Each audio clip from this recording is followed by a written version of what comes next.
Wendy Williams, famous for her bold opinions and honest talk, is now facing a tough time.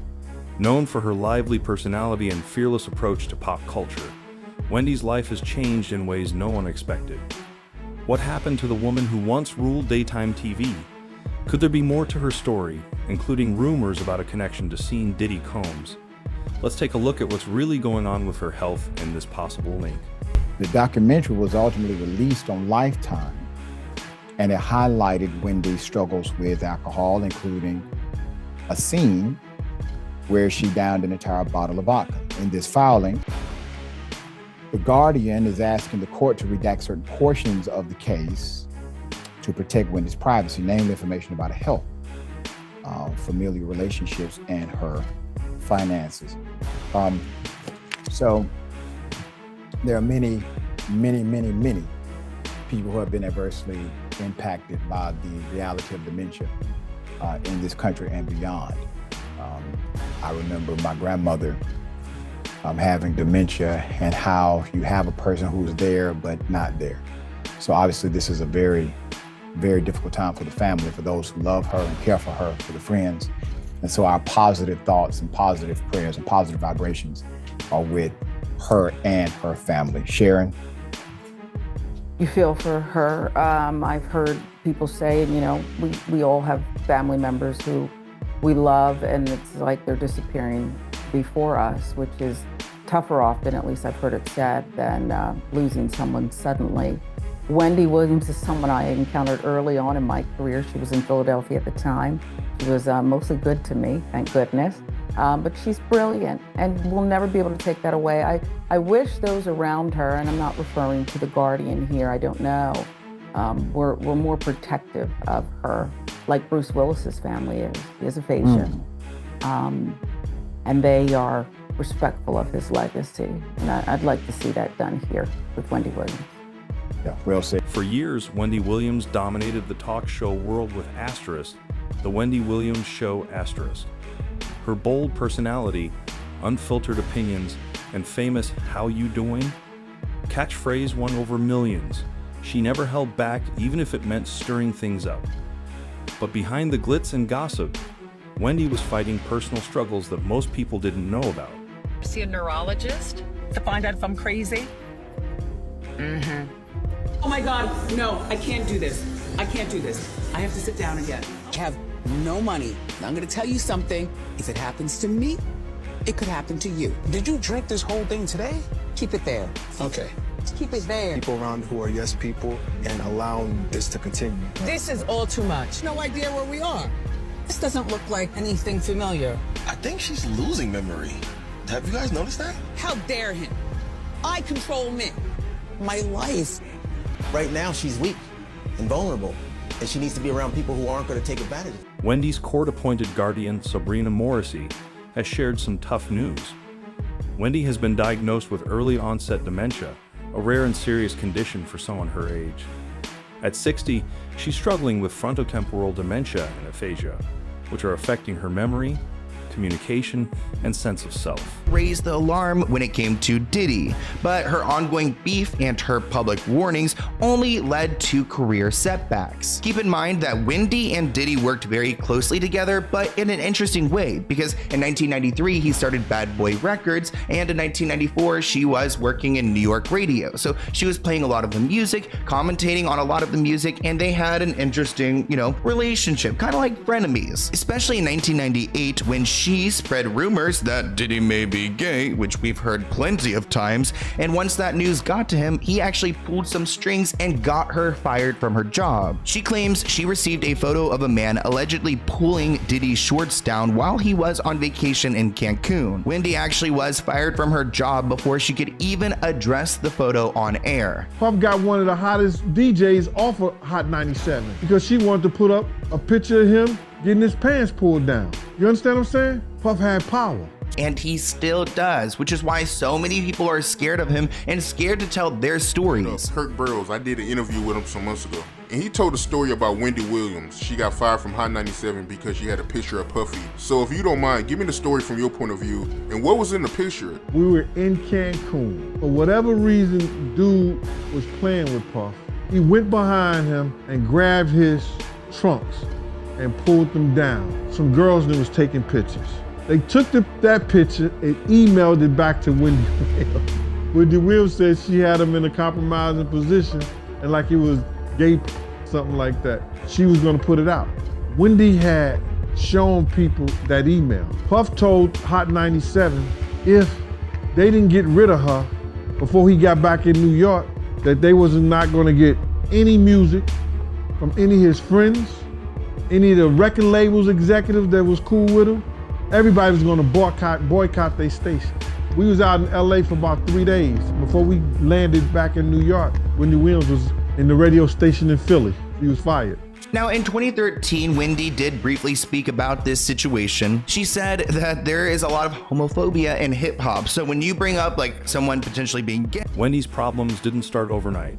In 2019, reports showed she was dealing with brain damage from alcohol.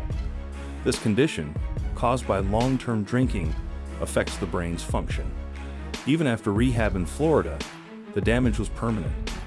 By 2022, Wendy's mental and financial health had worsened, and she was placed under guardianship.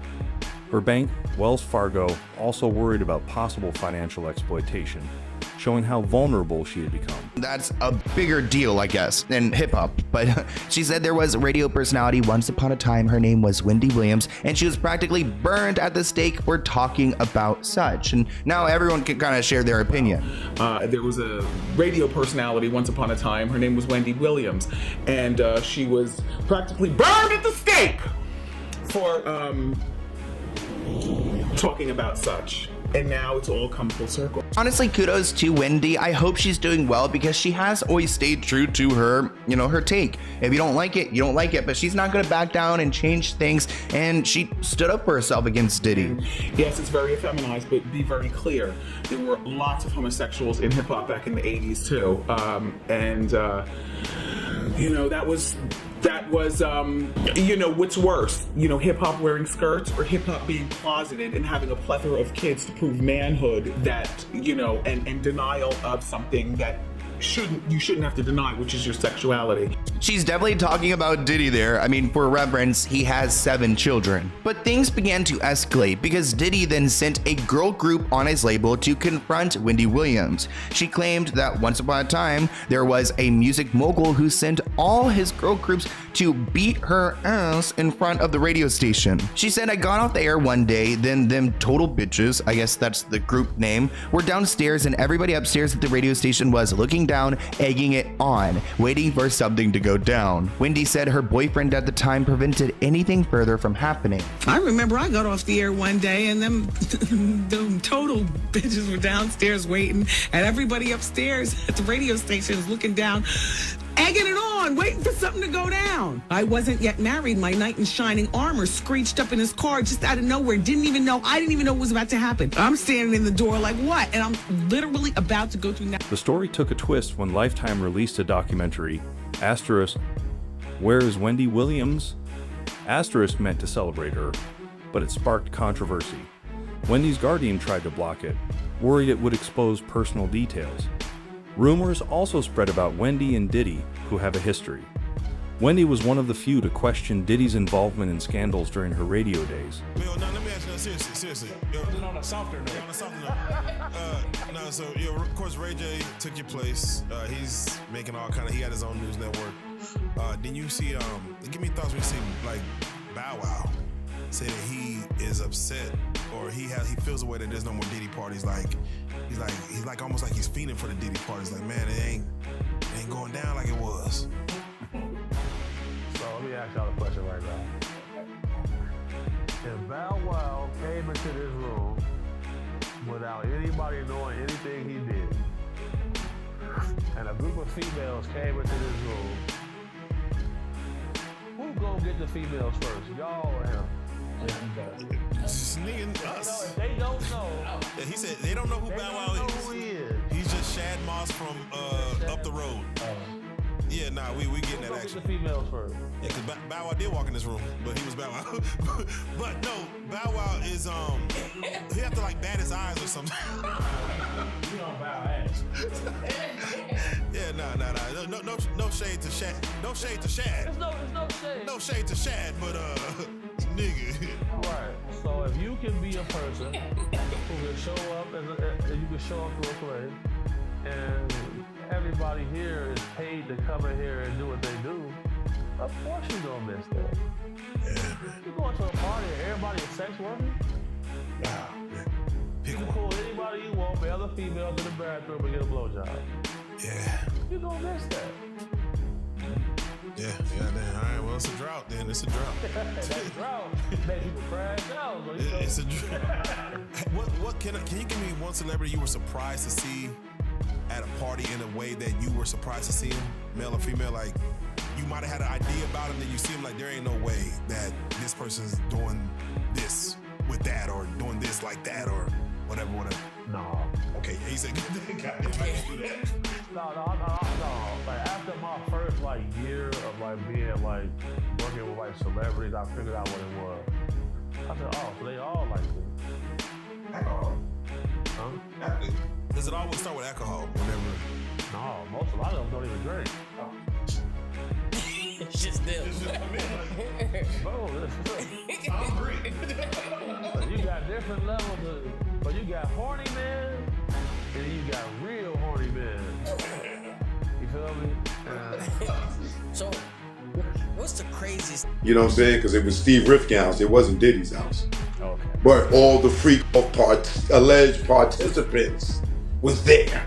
You know what I'm saying? All the alleged undercover home niggas and women were there. You know what I'm saying? So he felt at home to make that move. Do you feel like Ja Rule was part of that? Do you know personally know Ja Rule? Yeah, I know Ja. Do you feel like he on that type of time? I never seen him do anything for me to say that he's on that type of time. Okay, gotcha. Yeah, Ja Rule seemed cool, man. I had him on the show and all that, man. But when that news came out, I'm like, damn, bro. I hope the homie ain't switch sides on us or nothing. Well, what news? What's that? What news are you referring to? Well, basically, those claims that Gene Deal put out there, man, about them being in the room together. Oh, come on! When Gene Deal was guarding the freak door. Exactly. And Ja cousin tried to come and go in. And he's like, nah, nigga, it's the freak door. You can't go in. You heard him say, there's some real freaky shit going on there. But just because Ja, Diddy, because I think they said Ja, Diddy, and 2 chicks was in the room. You know what I'm saying? So that they could have just been, I don't know what they could have been doing, but he didn't insinuate that Diddy and Ja was doing anything. He kind of made it seem like they was in there popping off with some chicks. Okay. So I'm not going to try to throw Ja in that mix. Now, if it was all niggas in there, then you know what I'm saying. But for me, I'm gonna give Ja the benefit of the doubt because he said it was. They had some. I think he named who was in there, but I just can't remember. But I know it was like 2 women. It wasn't a bunch of dudes. Like the part that's a lot of people are leaving out, that it was 2 women in there. It wasn't just them 2 in there. Yeah. Strange things. You mentioned in one of your interviews that you feel like your career was kind of hindered because you didn't give in to zesty activities. That's a fact. Were you being pressured by higher ups to kind of, do weird things, or why do you feel that way?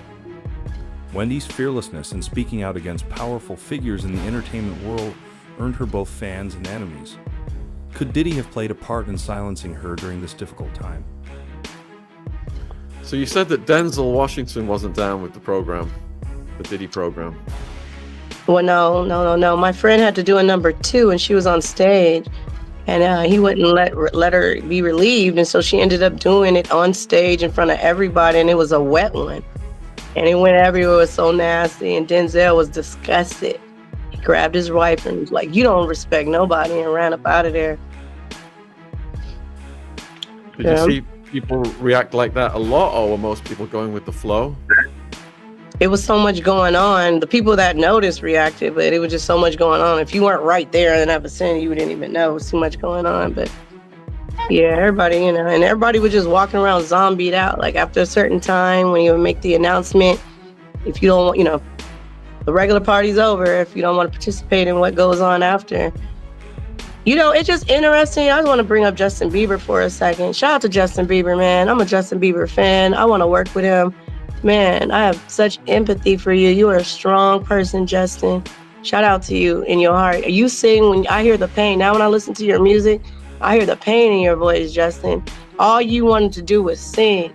Your mother caught you playing your guitar, singing, and thought, let me help my son out. Let me focus on with God, you know, let me nurture this talent. And she thought she was doing the right thing by taking that video to Scooter Braun. And I'm sure Scooter Braun probably thought he was doing the right thing taking to Usher. But Usher, why you do him like that? You need your ass kicked, Usher. Usher, you need your ass kicked. You need to get slapped or something, Usher. You knew what Diddy was gonna do to him. What'd you get by taking him over there? And then you had the nerve, he signed to you? So you've been making money off of him after you get him abused like that? You owe him all his money back. Are you Diddy number 2, 3, 4, Usher? Running around here. I mean, this is ridiculous, y'all. Hey, I'm on a live, y'all. Stop calling me when I'm on a live. That's disrespectful. I'm on live. Stop calling me. Jaguar Wright is watching. She's in the chat. Hi, Jaguar. I love you. Oh, I love if I can work with her. She sings so good. When she, hey, tell Fox to stop calling me. Jaguar Wright is on the. Tell him Purple to Rain. keep calling. Purple Rain. Tell him to stop. He keep calling. He called 5 times. I don't even know what did. Man, he gonna make me talk mess. Tell him to stop. That's ridiculous. Hey, Jaguar. Yeah, I just want to say, man, your voice is amazing. Your strength is... Let's look at the facts. Wendy's decline happened alongside her growing isolation from the public. Her final years on the show were marked by odd behavior and unexplained absences. Basically did not like the turn of events of what was coming out in this documentary. She literally tried to have this documentary pulled from being aired, but the court said, nope, it can definitely go forward. Since then, it's hurt her image, Sabrina Morrissey, I guess, as a guardian. She's done this before. She's also been accused of pursuing baseless guardianships. So this documentary did not make her look the best. But after I reported on that last story, a lot of you did not believe that Wendy Williams was permanently incapacitated. So we did see in the comments section of the Shade Room, Wendy Williams' son, Kevin Hunter Jr., as you saw, the most recent photo that we saw of Wendy Williams was when she was with her son at Dr. Sebi's son's holistic store in Newark, New Jersey. I also let you guys know that the family has been in more communication with Wendy Williams since the documentary. Because remember, at the documentary, they didn't know where she was. They weren't able to call her themselves. They had to wait for her to call them. From what I've heard to close family sources, they are in better communication with Wendy Williams. But Kevin Hunter Jr. in the Shade Room's post on this story just put the emojis, trash emoji and the head cap emoji, meaning like this is cap, this is not true. And a lot of you have said that this is not true. You believe that this is just Sabrina Morrissey trying to continue to have control over Wendy Williams' life and finances. And one of the things that we learned from the Where is Wendy Williams documentary was that these guardianships, this is why she didn't like the documentary, because it did not make guardianships look good, especially because we learned that guardianships of people that are not related to the person are becoming a very common thing. You saw the movie on Netflix, I Care a Lot. If you did not, it's worth seeing. It's become big business for people that are not family related, that have no true emotional attachment or investment in the person, to be pushed out, which is what we've heard happened to Wendy's sister, Wanda, pushed out in order for these people to take over their lives and their finances. And we hear allegedly that what they end up doing is going through these people's fortune with baseless litigation and all these different things. So we also heard, allegedly, through court documents, that Wendy's story isn't the only one in Hollywood. We've seen stars like Britney Spears and Amanda Bynes face tough personal battles despite their fame. Is Wendy just another victim of the harsh industry, or is there something more to it? They even went on to, Alex, her niece, went on to do promotion for the documentary. She was doing multiple interviews. According to the U.S. Sun, Creature Films production company, along with its president Mark Ford and the production company Entertainment One, are also suing Williams' guardian.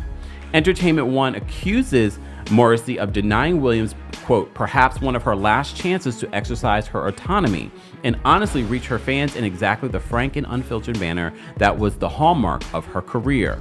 While Creature Films' counterclaim with company denied the documentary raked in anywhere near millions of dollars in profits, they are also seeking any other monetary damages from Morrissey. Earlier this year, Morrissey filed a restraining order I gotta take a pause.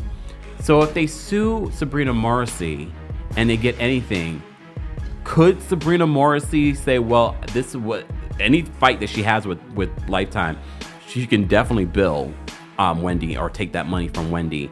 But if they end up winning, could she take the money from Wendy in order to pay them? It's so weird. They said they're also seeking any other monetary damages from Morrissey. Earlier this year, Morrissey, as you know, filed a restraining order to stop the special from airing. However, it was overturned by a judge, noting it would be a restraint of the First Amendment. Morrissey then filed an amended complaint in September and moved to federal court from New York Supreme Court in October. This led to the just filed counterclaim against The Guardian. Amid Morrissey's battle with Lifetime A&E and others, she shared a shocking update, as you know, on the current condition of the 60-year-old in a court filing. She claimed that the ex-radio... While the idea of Diddy silencing Wendy is just a theory, it's worth considering the bigger picture. Wendy's boldness in speaking the truth made her a target. She wasn't just a talk show host. She was a disruptor, and disruptors often face backlash from powerful people. Could Diddy or others in the entertainment world have taken advantage of Wendy's vulnerability to make sure she never spoke out again? Is, quote, an acclaimed entertainer who tragically has been afflicted by early onset dementia and as a result has become cognitively impaired and permanently incapacitated.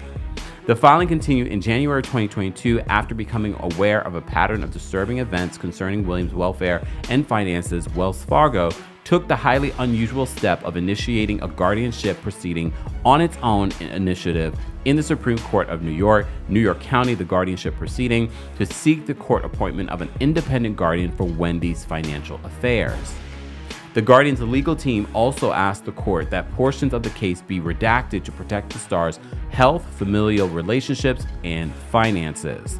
Very convenient, because it would not provide the public with information in regards to, did the Guardian go through all of Wendy's finances already? That's millions and millions of dollars.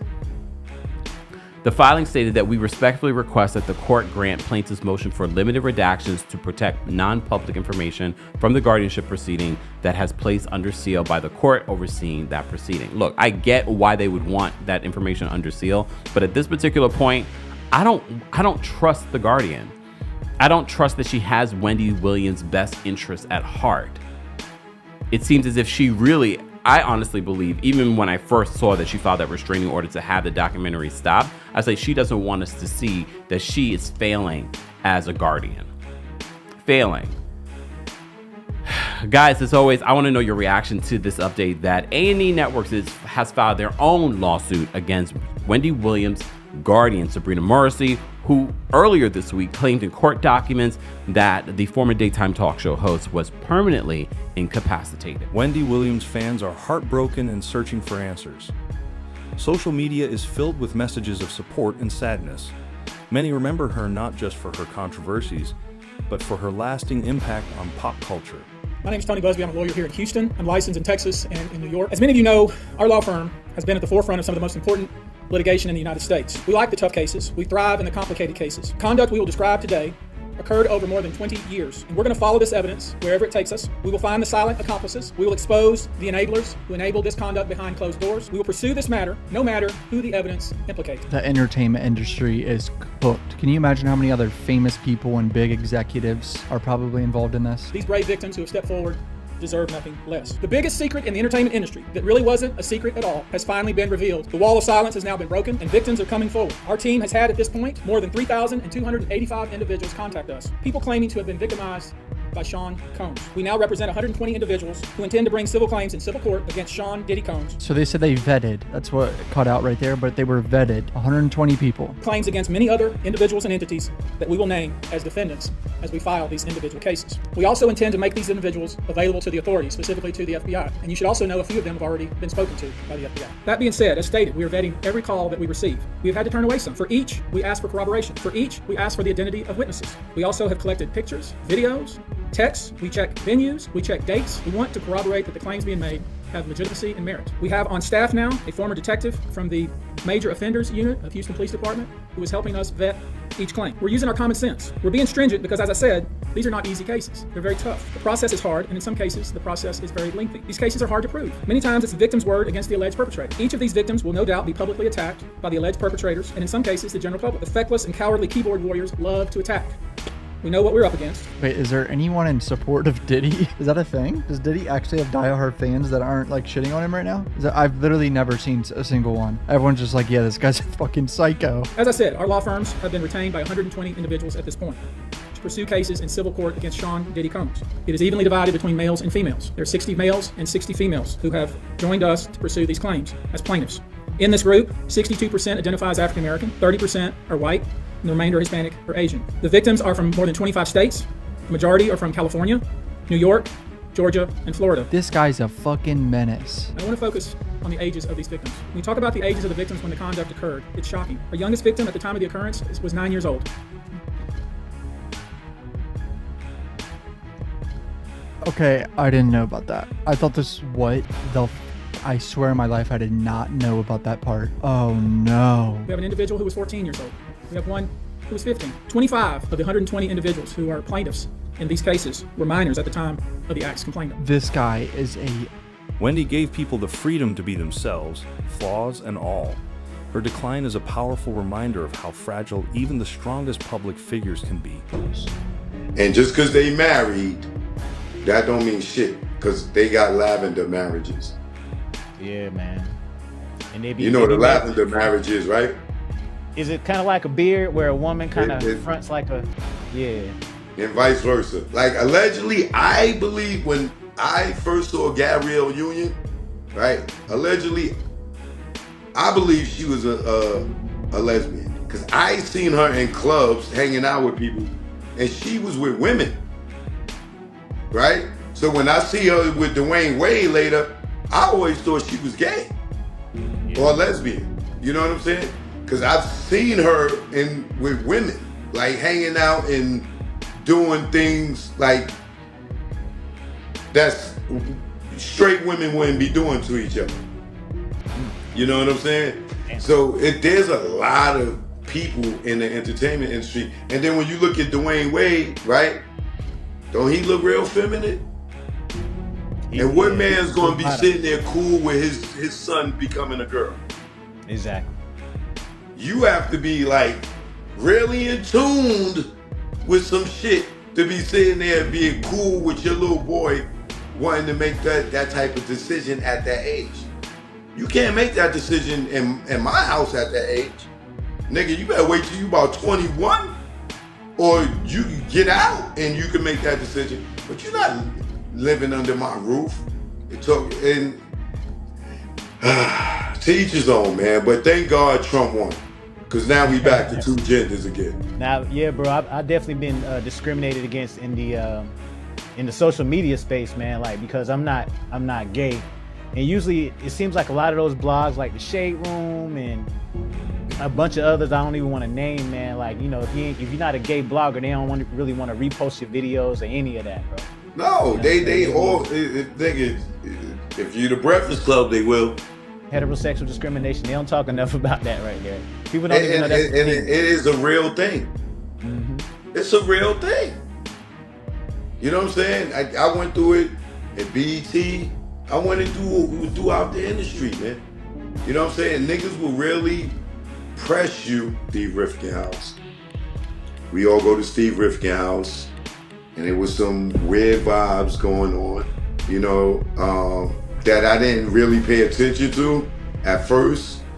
And then when Diddy came, you know, in the party, he tried to holler at Jill Marie Jones' girlfriend. And she was like, "Get out of here, Puffy, that's my girlfriend." The nigga like, "I'm trying to put her on." You know what I'm saying? And he was making his way around the deck of the party. Like, I didn't go inside the house. It's like when we came in, we came through the back on the deck. He had a back deck. And then you could go from the back deck, you could go in the house. I was on the back deck with Boogie, Queen Latifah's girl. And we was burning the L. And then Diddy came over with, you know, the booty goons. And he was giving me the saliva look. You know what I'm saying? Like, you know how the wolf looking at the steak? You know what I'm saying? And I'm ice grilling him back like, "Yo, nigga, what the fuck you looking at?" Right? And then, you know, then I realized, like, oh, this nigga's like hitting on me, like, and he's standing here and he got like 3 to 5 niggas standing there and they all staring at me. Like, they was looking so hard, nigga, I put my head down like. You said this is too intense, bro. I went and grabbed Hillary. I pulled her outside, and she just thought that shit. She was tickled pink. She thought it was the funniest shit in the world. Like, "Yo, go get Kim. We out of here." I ain't even go back in. And she went and got Kim. We bounced and we left. So he must have did that to a lot of dudes, man, and just assumed that all dudes just go for that, man, just in order to just go out and try people like that. I would think it was my environment. It's the after party. You know what I'm saying? They probably are used to certain people coming to the exclusive party. You know what I'm saying? I didn't know where we was going. I just knew that he invited us over there, or invited Kim over there, not me, because I was with Kim. You know what I'm saying? And, you know, we just went thinking it's another party. But I never went in the house, so I don't know what took place in the house. I'm not saying it was a freak off or not.